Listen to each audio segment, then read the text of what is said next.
Hello everyone, I welcome you all to your own channel Garidhi English Classroom.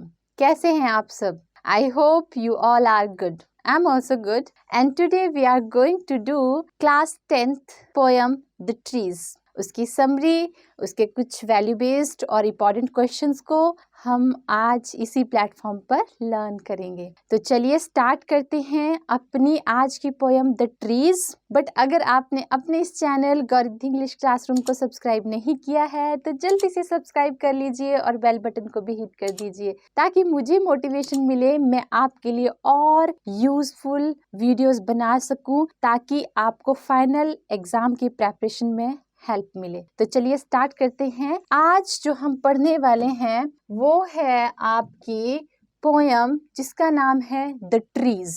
The trees class 10th की poem है and this poem is written by Adrienne Rich. याद रखना है इसकी poet's कौन है, Adrian rich इसकी poet's है। तो चलिए स्टार्ट करते हैं इस पोयम को।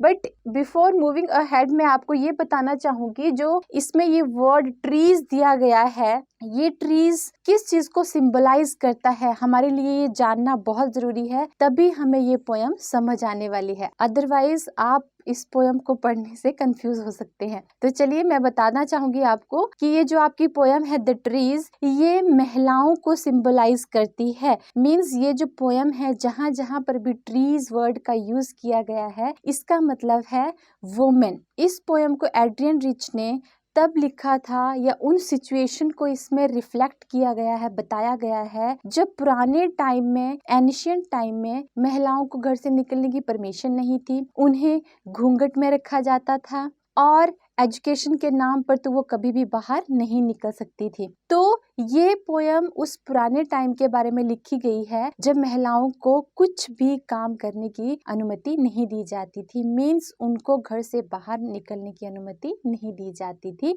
उन महिलाओं को ध्यान में रखते हुए एड्रियन रिच ने इस पोयम को लिखा है। तो यहाँ पर जो ट्रीज वर्ड है वो महिलाओं को, मींस वुमेन को सिंबलाइज करता है। तो बेसिकली ये जो पोयम है ये फेमिनिस्ट पोयम है और ये एक सिंबॉलिक पोयम है। ट्रीज वर्ड जो है वुमेन को सिंबलाइज करता है। तो चलिए स्टार्ट करते हैं। पहले हम इसकी समरी को देख लेते हैं और फिर उसके बाद इसके कुछ इंपॉर्टेंट वैल्यू बेस्ड क्वेश्चंस को हम रिवाइज करेंगे। तो चलिए स्टार्ट करते हैं the trees summary. The poet talks about trees symbolically. यहाँ पर पोएट जो है वो ट्रीज को प्रतीकात्मक रूप में बताता है। They refers to women who have been healed and are ready to move out of their houses to fulfil their primary purpose. अब यहाँ पर क्या बोला गया है, जो वुमेन है वो किस चीज को रेफर करती हैं, जो हील हो चुकी हैं। इट मीन्स जो टाइम है वो चेंज हो चुका है, वो अपने जख्मों से उभर चुकी हैं और रेडी हो चुकी हैं to move out of their houses, अपने घरों से बाहर निकल रही हैं। To fulfil their primary purpose means जो उनकी ज़रूरतें हैं, या मार्केट जाना है या कोई बैंक का काम करना है या कहीं ऑफिस में जाना है, जो भी उनके प्राइमरी पर्पसेस हैं उनको फुलफिल करने के लिए वो बाहर निकल चुकी हैं। To renew the forest of mankind. Renew करना, कौन सा फॉरेस्ट, मैनकाइंड, जो ये वर्ल्ड है। मैनकाइंड मतलब ये जो पूरा का पूरा वर्ल्ड है, वहां पर जो वुमेन है उन्होंने इस वर्ल्ड को रिन्यू कर दिया है। पहले औरतों को बाहर निकलने की परमिशन नहीं दी जाती थी, जितने भी बाहर के काम होते थे वो सब मैन ही करते थे, पुरुष ही करते थे। बट आज की बात भी की गई है कि अब महिलाएं जो हैं वो घरों से बाहर निकल चुकी हैं और वो जितने भी प्राइमरी पर्पसेस हैं उनको वो फुलफिल कर रही हैं। मींस वो जॉब भी कर रही हैं, बड़ी बड़ी पोजीशंस पर भी उनको अपॉइंट किया गया है, स्कूलों में भी वो टॉप कर रही हैं, मेडिकल के क्षेत्र में भी और इंजीनियरिंग के क्षेत्र में भी, मींस हर क्षेत्र में वो आगे बढ़ रही हैं। तो यहाँ पर जो है वुमेन जो है वो घर से निकलकर अपने सारे जो उनके पर्पस हैं उनको फुलफिल कर रही हैं। As women have remained indoors, the forest has become empty, the birds and insects rendered shelterless. It means जो women हैं उनको चार दीवारी के अंदर ही रखा गया था, और जो फॉरेस्ट हैं वो एम्प्टी हो गए थे। मीन्स महिलाएं जब घर के अंदर ही थी तो ये पूरा का पूरा वर्ल्ड महिलाओं से खाली था। मीन्स ये जो फॉरेस्ट है, फॉरेस्ट किसको कहा गया है? इस वर्ल्ड को कहा गया है। तो ये पूरा का पूरा वर्ल्ड जो था वो महिलाओं से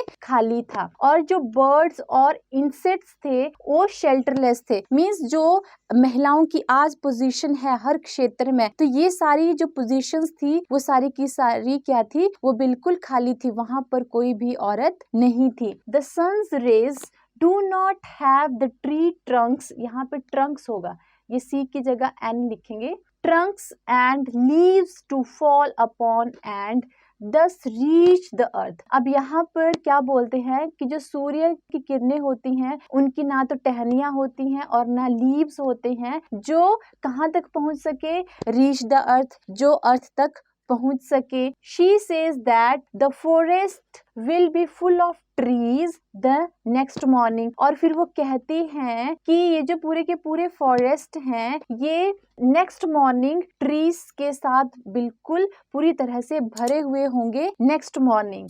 The roots of the trees are working hard to separate from the floor of the veranda where they have remained fixed। जो रूट्स हैं ट्रीज की वो वर्किंग हार्ड मीन्स बहुत ज्यादा मेहनत कर रही हैं, क्या होने के लिए? सेपरेट होने के लिए। किससे? जो फ्लोर ऑफ द वेरांडा है, मीन्स वेरांडे का जो फ्लोर है उससे सेपरेट होने के लिए बहुत ज्यादा मेहनत कर रही हैं। Where they have remained fixed, जहां पर उनको बांध कर, जहां पर उनको रखा गया है। इट मीन्स जो महिलाएं हैं जिनको घर की चार दीवारी में बांध कर रखा गया है उनके लिए कुछ रिस्ट्रिक्शन, कुछ कानून बना दिए गए हैं, कुछ रूल्स बना दिए गए हैं कि महिलाएं ज्यादा जोर से नहीं बोलेंगी, महिलाएं बाहर नहीं जाएंगी। जो पहले महिलाओं के लिए रूल्स बनाए गए थे तो उन्हीं रूल्स को यहाँ पर क्या कहा है? ट्रीज। वो जो महिलाएं हैं वो ट्रीज हैं। वो महिलाएं क्या कर रही हैं? वर्किंग हार्ड कर रही हैं। सोसाइटी ने उनके लिए जो ये रूल्स बना रखे हैं उनको तोड़कर बाहर निकलने की वो पूरी तरह से कोशिश कर रही हैं, और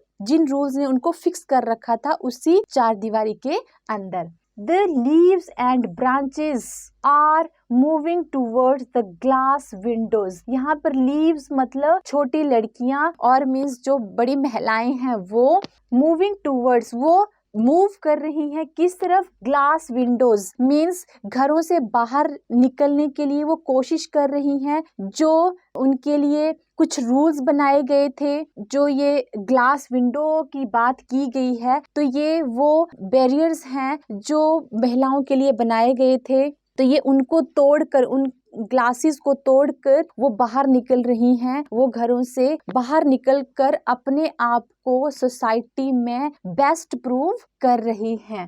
इसमें इसका ये मतलब है।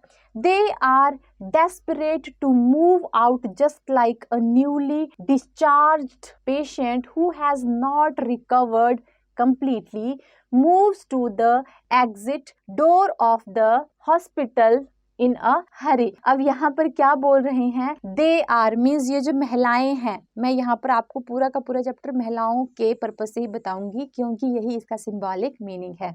They are desperate to move। अब desperate का मतलब होता है, यहाँ पे मैं नंबर 1 लिख रही हूँ। desperate का मतलब होता है निराश।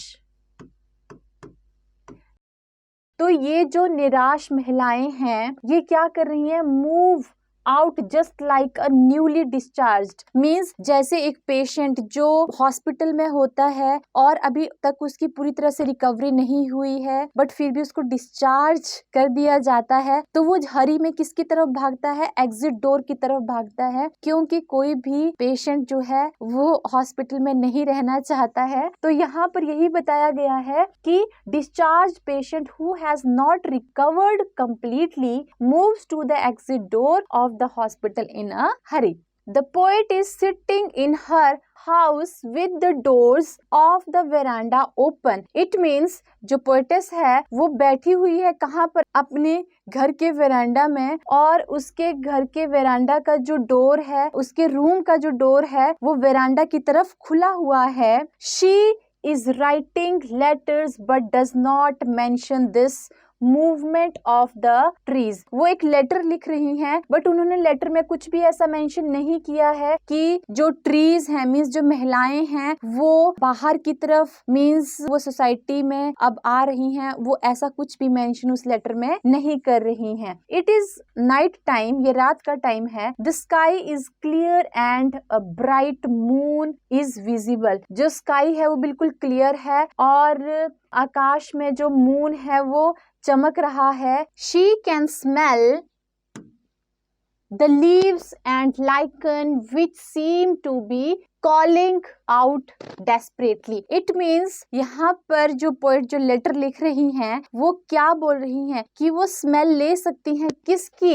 Leaves and lichen. Leaves and lichen का क्या मतलब है? लीव्स तो आपको पता ही है कि लीव्स मीन्स पत्ते, और लाइकन, लाइकन मीन्स होता है जो जिसको आप काई बोलते हैं। तो जो पेड़ है वो खुद बोल नहीं सकते हैं, तो इसलिए जो उनकी स्मेल आ रही है, लाइकन की स्मेल, जो काई की स्मेल है, तो यहाँ पर क्या बोला गया है, जो लाइकन है, जो स्मेल उसकी आ रही है, काई की जो स्मेल आ रही है, वो उनको बहुत ही उदास होकर बुला रही है, उनको बोल रही है कि उनको घरों से बाहर निकलने दिया जाए। मीन्स यहाँ पर बोला गया है कि जैसे ट्रीज स्वयं नहीं बोल रहे हैं और जो उनकी स्मेल आ रही है, क्या लग रहा है कि वही उनसे बोल रही है कि हमें इस घर की चार दीवारी से बाहर निकालो। She hears the glass of the window pane breaking. अब वो क्या बोलती है कि उनको सुनाई दे रही है, क्या सुनाई दे रहा है? ग्लास, जो शीशे के गिलास है विंडोज के, उनके टूटने की आवाज उनको सुनाई दे रही है। इट मीन्स जो महिलाएं हैं जब वो सोसाइटी में उतर रही हैं, घरों से बाहर जा रही हैं, शिक्षित हो रही हैं, इसके लिए जो ह्यूमन सोसाइटी है इन्होंने कभी ना कभी इनका विरोध किया होगा। तो यही बोला गया है कि उनके टूटने की आवाज, जब वो सारी दीवारें टूट रही हैं, जब वो सारी रिस्ट्रिक्शन जो मैन सोसाइटी ने उनके लिए बना रखी थी, जब वो टूट रही हैं, वो दीवारें टूट रही हैं, तो उनके टूटने की आवाज आ रही है। The trees are moving out and the fast blowing wind embraces them. It means एम्ब्रेसिस का मतलब होता है खुशी से गले लगाना। तो जब ये महिलाएं घरों से बाहर निकल रही हैं, तो फास्ट ब्लोइंग विंड, जो बाहर की हवा है, वो उनका स्वागत कर रही है, उनको गले लगा रही है। इट मीन्स जो सोसाइटी के लोग हैं, जब वो अपना पूरा का पूरा अपना वर्क हार्ड करके अपने आप को सोसाइटी में प्रूव कर रही हैं महिलाएं, तो उनका स्वागत किया जा रहा है, उनको गले लगाया जा रहा है। मीन्स उनके जो व्यूज थे कि औरतों को घर से बाहर निकलने दिया जाए, तो वो चीज जो थी उस चीज को स्वीकार किया जा रहा है, उनको गले लगाया जा रहा है। मीन्स उनके बाहर निकलने पर उनका स्वागत किया जा रहा है। As the trees have reached the forest, the tall and strong oak tree overshadows the moon, and it seems that the moon has been broken into several pieces. जैसे कि as a tree have reached the forest, जैसे ही औरतें society में पहुंच गई हैं, हर क्षेत्र में वुमेन है, हर क्षेत्र में औरतों ने अपना सिक्का जमाया है, मीन्स अच्छे काम करके अपनी धाक जमाई है। तो वही कहा जा रहा है कि as the trees have reached the forest, जैसे ही महिलाएं वर्ल्ड में पहुंच चुकी हैं, the tall and strong oak trees overshadow, जो बड़े बड़े पदों पर आसीन हैं महिलाएं, tall and strong oak tree overshadow, तो उसको जो है मून क्या बन चुका है? उनका एक क्राउन बन चुका है। किसका? महिलाओं का। और जब आप कभी ट्री के नीचे से खड़े होकर मून को देखते हैं तो वो आपको काफी सारे पीसीज में बटा हुआ नजर आता है, क्योंकि बहुत सारी लीव्स होते हैं, तो लीव्स में से जब मून दिखाई देता है तो वो सेवरल पीसीज में आपको दिखाई देता है, राइट। तो ऐसा लगता है कि जो मून है वो पूरी तरह से बिखर चुका है। तो यहाँ पर जो ओक ट्री है उसको किसने क्राउन पहनाया है? उस मून ने क्राउन पहनाया है और ऐसा प्रतीत हो रहा है कि ये जो मून है ये सेवरल पीसेस में टूट चुका है। मीन्स कि महिलाओं का यहाँ पर स्वागत किया जा रहा है। नेक्स्ट अब देखते हैं इसका क्या कंक्लूजन है। कंक्लूजन देखते हैं। The tree is a short symbolic poem and it focuses on the movement of trees that are initially indoors but seeking to escape to freedom in the forest. तो ये जो पोएम है ये एक symbolic poem है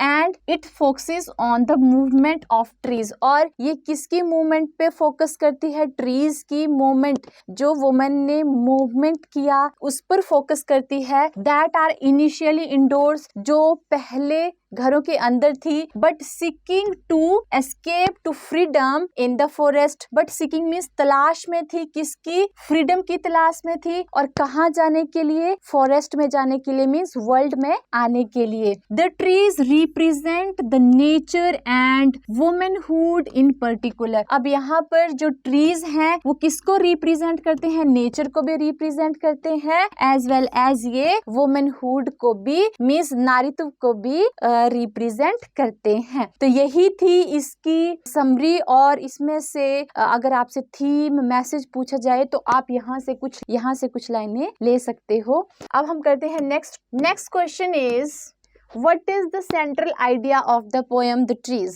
The central idea of the poem is conflict between man and nature. किसके बीच में conflict की बात की गई है? बिटवीन मैन और प्रकृति के बीच में। A plant is brought inside the house when it is a sapling. एक प्लांट को घर के अंदर तभी तक रखा जा सकता है जब वो छोटा प्लांट होता है, पौधा होता है। But as it grows into a tree, it gets suffocated with the limited space available. और जैसे ही वो ट्री में ग्रो होता है, वो छोटा सा प्लांट ट्री बनता है, तो वह घुटन महसूस करता है। घर की चार दीवारी के अंदर जो स्पेस होता है उसमें वो घुटन महसूस करता है। So it departs to feel free. तो इसीलिए वो डिपार्ट करता है, वो भागता है किसकी तरफ? बाहर की तरफ। टू फील फ्री मीन्स जब बच्चियां छोटी होती है तो उनको इतना पता नहीं होता, बट जैसे वो बड़ी होती हैं तो अपनी एजुकेशन के लिए वो बाहर जाना चाहती हैं, तो वो घर की चार दीवारी के अंदर क्या महसूस करती हैं? वो घुटन महसूस करती हैं। The tree is thus moving out to occupy the now empty forest made so by man's indiscriminate feeling of trees. तो यहाँ पर जो ट्रीज हैं वो मूव कर रहे हैं टू ऑक्यूपाई। ऑक्यूपाई का मतलब होता है कब्जा। Occupy the now empty forest, कब्जा करने के लिए जो एम्प्टी फॉरेस्ट हैं, खाली हुए जंगल हैं। Made so by man's indiscriminate felling of trees. Indiscriminate felling of trees का क्या मतलब है? इट मीन्स, इसको मैं नंबर 2 लिख रही हूँ, इनडिस्क्रिमिनेट फेलिंग। इसका मतलब है अंधाधुंध कटाई। अंधाधुंध कटाई किसकी? पेड़ों की। अंधाधुंध कटाई ऑफ ट्रीज, राइट। तो यहाँ पर जब पेड़ों की अंधाधुंध कटाई हो रही है तो उसकी वजह से वो कहाँ पर मूव कर रहे हैं? एम्प्टी फॉरेस्ट में मूव कर रहे हैं। यहाँ पर दो अर्थ हैं, एक तो यहाँ पर वुमेन को सिंबलाइज किया गया है और दूसरा किसको सिंबलाइज किया गया है? ट्रीज को भी कहीं ना कहीं थोड़ा सा सिंबलाइज यहाँ पर किया गया है। ट्रीज की भी यहाँ पर बात की गई है। Humans must understand the negative impact of their actions on nature and mend their ways before it is too late. यहाँ पर क्या बोला गया है कि ह्यूमन को, आदमी को ये समझ लेना चाहिए कि उनके जो वेज हैं, जो वो जंगलों को काट रहे हैं, उनके जो एक्शन है उनका क्या नेगेटिव इम्पैक्ट जो पड़ रहा है, इस चीज को ह्यूमन को समझ लेना चाहिए, right. And mend their ways, और बहुत देर हो जाने से पहले ही अपने रास्तों को सुधार लेना चाहिए। तो यहाँ पर इस पोएम में वुमेन को भी सिंबलाइज किया गया है, बट थोड़ा सा यहाँ पर ट्रीज की बात भी की गई है कि हमें ट्रीज को भी नहीं काटना चाहिए। और बेसिकली तो यहाँ पर सिंबलाइज किसको किया गया है? वुमेन को ही सिंबलाइज किया गया है। तो चलिए देखते हैं अब next question. Next question is why is the description of the moon different in the beginning and at the end of the third stanza. अब यहाँ पर क्या बोला गया है कि जो पोयम का बिगनिंग पार्ट है उसमें मून को डिफरेंट दिखाया गया है, बट जब एंड होता है पोयम का तो उसमें कुछ मून की जो डिस्क्रिप्शन है वो अलग है। ऐसा क्यों? तो चलिए देखते हैं। At the beginning of the third stanza, the poet says that one can see the whole moon shining in the open sky. अब जो बिगनिंग है पोयम की उसमें क्या बताया गया है कि मून को देखा जा सकता है स्काई में, अच्छे से पूरा मून देखा जा सकता है, क्योंकि जो ट्रीज हैं, अगर ट्रीज होते तो उनमें से मून को देखते तो शायद वो कम दिखाई देता, बट जब जंगल में ट्रीज ही नहीं है तो जो मून है वो हमें पूरा का पूरा दिखाई दे रहा है। But in the end the moon seems to be broken like a mirror and its pieces shine in the crown of the tallest oak tree. But जब पोयम का एंड होता है तो उसमें जो मून है वो ब्रोकन लाइक मिरर, मीन्स जैसे मिरर के पीस होते हैं ऐसा हमें दिखाई देता है मून, क्योंकि अब जो है ट्रीज फॉरेस्ट में आ चुके हैं। तो अब हम ट्रीज के नीचे से जब ऊपर आसमान में मून को देख रहे हैं तो वो कैसा नजर आ रहा है, जैसे कि वो मिरर ब्रोक हो चुका है, टूट चुका है। और क्या लग रहा है कि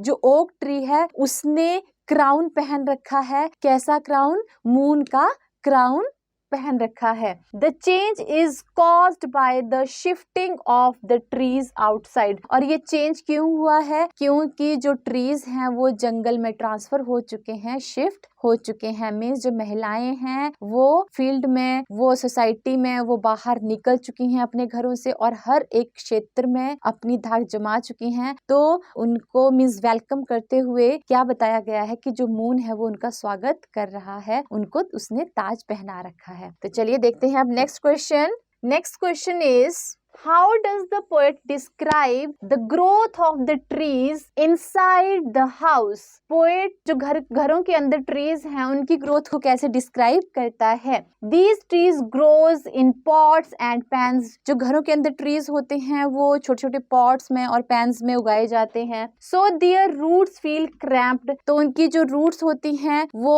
cramped मतलब बड़ा तंग सा महसूस करती हैं। These roots try to free themselves from the cracks of the veranda floors. अब ये इनकी जो रूट्स होती हैं वो अपने आप को फ्री करने के लिए वेरांडा में क्रैक्स कर देती हैं। वेरांडा का जो फ्लोर होता है उसमें क्रैक्स कर देती हैं। मोस्टली आपने देखा भी होगा जो बहुत पुराने पुराने घर होते हैं उन पे छोटे छोटे प्लांट्स होते हैं वो उग जाते हैं। तो यहाँ पर उनकी बात भी की गई है कि वो क्या करती हैं, वो चाहे वो बेशक सीमेंट का बना है बट उसके ऊपर भी क्या उग जाती है, छोटे छोटे प्लांट्स उग जाते हैं। तो यहाँ पर यही बात की गई है, जो छोटी छोटी बच्चियां हैं वो भी ट्राई करती हैं कि उनके ऊपर जो रिस्ट्रिक्शन लगाई गई हैं वो उनसे बाहर निकले। The leaves need light. जो पत्ते हैं उनको भी रोशनी चाहिए। So they move towards the glass. तो इसीलिए वो ग्लास से बाहर निकलते हैं। इट मीन्स जो विंडो पेन्स बनी हुई हैं या जो दीवारें हैं उनसे वो बाहर निकलने की कोशिश करते हैं। राइट, मीन्स जितनी भी महिलाओं के लिए रिस्ट्रिक्शन बनाई गई हैं वो उनसे बाहर निकलने की कोशिश करती हैं। और यहाँ पे ट्रीज को भी आप ले सकते हो कि यहाँ पर ट्रीज जो हैं वो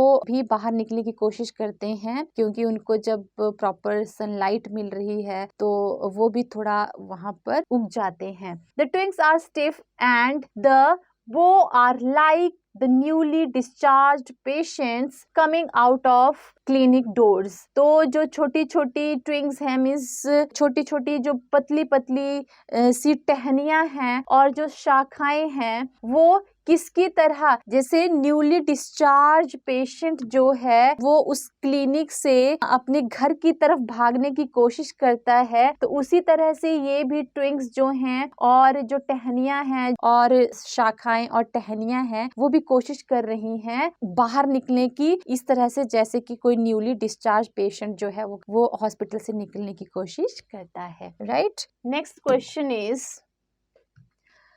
और अगर आपको वीडियोस अच्छी लग रही हैं तो वीडियोस को अपने फ्रेंड्स के साथ आपको शेयर भी करना है और अपने इस चैनल गौरित इंग्लिश क्लासरूम को सब्सक्राइब भी करना है। तो चलिए नेक्स्ट क्वेश्चन देखते हैं। Describe the symbolism in the poem the trees. अब हमें इसको डिस्क्राइब करना है, जो इसका सिंबॉलिक मीनिंग है उसके द्वारा। The poet uses tree as a metaphor for human beings.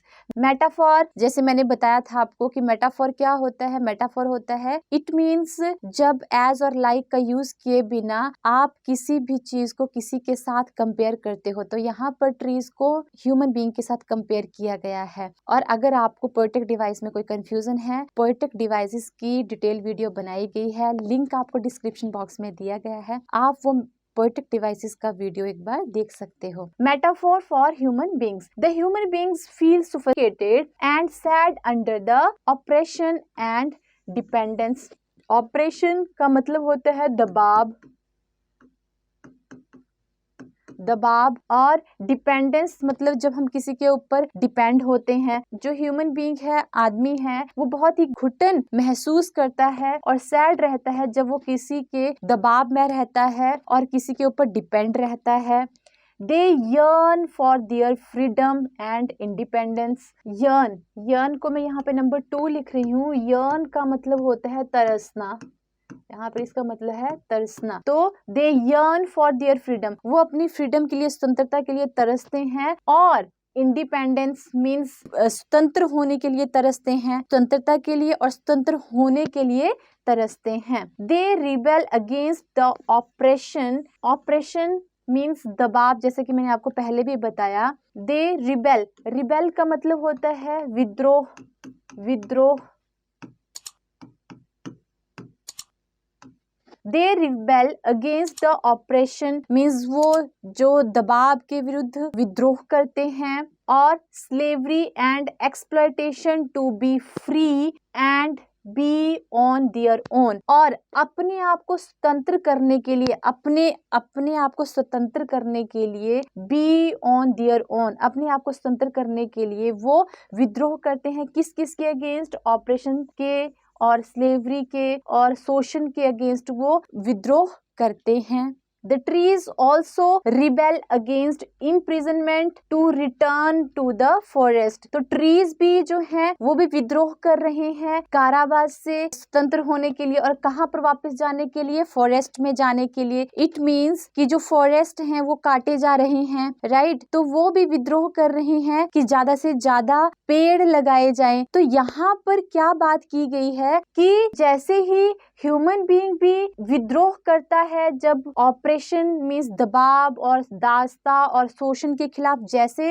Human being भी विद्रोह करता है, उसी तरह से पेड़ भी जो है, ट्रीज भी विद्रोह कर रहे हैं स्वतंत्र होने के लिए, कैद से, कारावास से बाहर निकलने के लिए और जंगलों में दोबारा जाने के लिए। इट मीन्स जो जंगल काटे जा रहे हैं वो दोबारा लगाए जाएं। हम ये भी कह सकते हैं कि ताकि हमारा एनवायरनमेंट दोबारा से अच्छा हो जाए, right? Thus they are apt symbol for human beings. तो यहाँ पर ये जो सिंबल दिया गया है ट्रीज का, तो ये बिल्कुल अप्रोप्रिएट है ह्यूमन बींग के लिए, right? Next question is, how does the poem The Trees make a strong plea against deforestation? जो ये पोयम है हमारी द ट्रीज, ये किस तरह से डिफोरेस्टेशन के विरुद्ध एक स्ट्रॉन्ग दलील व्यक्त करती है, स्ट्रॉन्ग दलील देती है, इसके बारे में हमें डिस्क्राइब करना है। The poet the trees send home a strong message against deforestation. ये जो द ट्रीज पोयम है, ये हमें डिफोरेस्टेशन के बारे में भी बहुत अच्छा मैसेज देती है। जो वनों की कटाई हो रही है उसके बारे में भी बहुत अच्छा मैसेज देती है। It highlights the importance of trees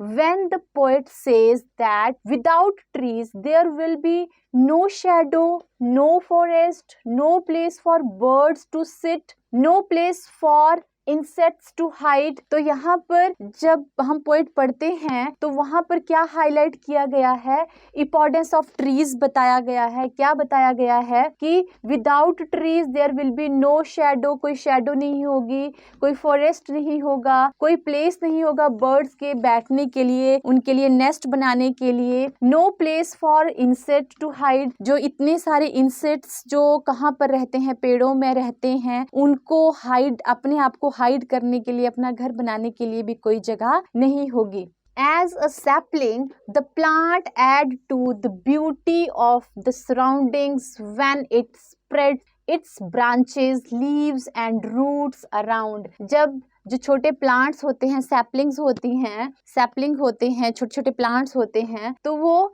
beauty add कर देते हैं कहाँ पर, सराउंडिंग्स में। जब वो अपने ब्रांचेस को, लीव्स को और रूट्स को अपनी सराउंडिंग में स्प्रेड करते हैं, फैलाते हैं, it gets the suit house. Thus in the poem the trees are welcomed by the strong wind and the moon. और इसीलिए ही जो ट्रीज हैं उनका वेलकम किया जाता है विंड के द्वारा और मून के द्वारा. The poet does not want to mention the departure of the forests as she feel guilty for merely looking silently at them as they depart. Poet क्या कहती है, वो मेंशन नहीं करना चाहती है. जब वो लेटर लिख रही थी तो उन्होंने कुछ भी मेंशन नहीं किया कि जो पेड़ हैं वो फॉरेस्ट की तरफ जा रहे हैं, उनके डिपार्चर को वो बिल्कुल भी उसमें लेटर में वो बिल्कुल भी मेंशन नहीं करती है, बल्कि शी फील्स गिल्टी, वो गिल्टी फील करती है.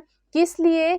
फॉर मेयरली लुकिंग साइलेंटली, बल्कि वो गिल्टी फील करती है और उनको चुपचाप से देखती है जब वो कहाँ जाते हैं, जब वो जंगलों में जाते हैं, फॉरेस्ट में जाते हैं. कौन? ट्रीज जब फॉरेस्ट में जाते हैं तो वो उनको चुपचाप से देखती है. This way she subtly points out the thanklessness of man towards forest.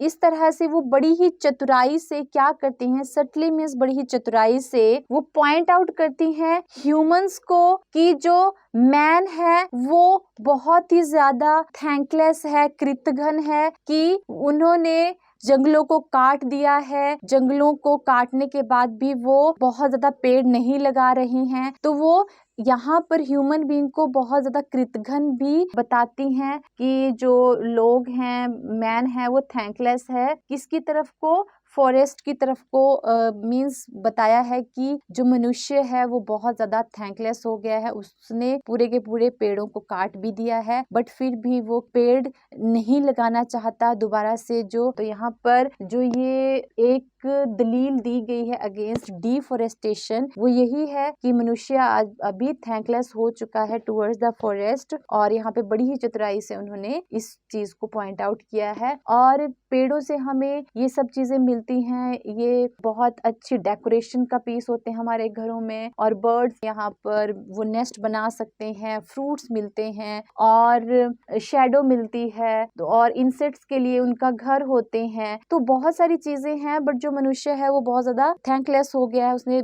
सारे जंगलों को काट दिया है और अपने इस काम को करने के बाद भी वो जरा सा भी इस चीज पे बिल्कुल भी पछतावा नहीं करता है कि उसने इतनी बड़ी गलती की है. तो ये जो पोयम है, तो चलिए अब ये जो पोयम आपकी द ट्रीज पोयम है ये यहीं पर ख़त्म होती है. ये थे इसके कुछ इंपॉर्टेंट और वैल्यू बेस्ड क्वेश्चंस. इसके जो नॉर्मल क्वेश्चंस हैं, नॉर्मल जो क्वेश्चन पूछे जाते हैं वो तो आप कर ही लेंगे, बट इन क्वेश्चंस को रिवाइज करना बहुत ज़्यादा ज़रूरी है. इनको रिवाइज कर लेना for your final examination preparation. तो वीडियोस को लाइक और शेयर करना ना भूलें. इन वीडियोस को अपने फ्रेंड्स के साथ ज़रूर शेयर करें. तो चलिए मिलते हैं नेक्स्ट वीडियो में नेक्स्ट पोएम के साथ, जिसमें समरी और कुछ वैल्यू बेस्ड और इम्पोर्टेंट क्वेश्चंस को रिवाइज किया जाएगा. तो चलिए मिलते हैं नेक्स्ट वीडियो में. Till then bye.